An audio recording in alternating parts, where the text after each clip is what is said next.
Soyons saints, en partenariat avec Magnificat. Nous souhaitons une belle fête aux Antoine-Marie. Saint Antoine-Marie Zaccaria est né en Italie en 1502. Il perd son père peu de temps après et sa mère, une jeune fille de 18 ans, charitable et brillante, renonce à un remariage flatteur pour se dévouer à l'éducation de son enfant. Antoine-Marie vit ainsi à bonne école et développe dès l'enfance un amour remarquable pour les plus démunis et pour le Seigneur. Un jour d'hiver, il rencontre un pauvre vêtu de haillons. Antoine est bien désolé car la bourse contenant son argent de poche est vide.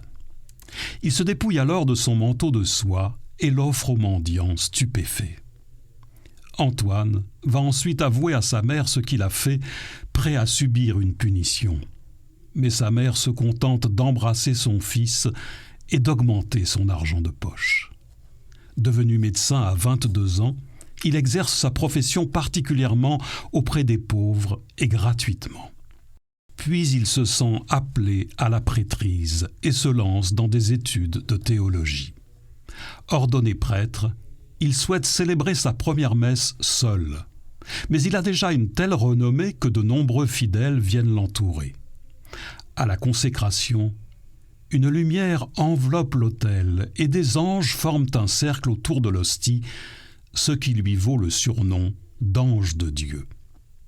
Il fonde une congrégation pour œuvrer auprès des pauvres, puis une œuvre pour les laïcs mariés, les incitant à intensifier leurs pratiques religieuses ainsi que leur charité auprès des nécessiteux. Puis il crée une branche féminine à qui il confie l'éducation et les soins des jeunes filles pauvres. Il subit la jalousie et les calomnies de ses confrères prêtres. On l'accuse d'être fou et hypocrite à cause des innovations spirituelles qu'il met en place. En réponse, Antoine prie pour ses persécuteurs et continue ses œuvres. De nombreuses histoires miraculeuses parsèment la vie de ce prêtre qui prend saint Paul comme modèle de vie, désireux de mettre ses pas dans ceux des disciples du Christ.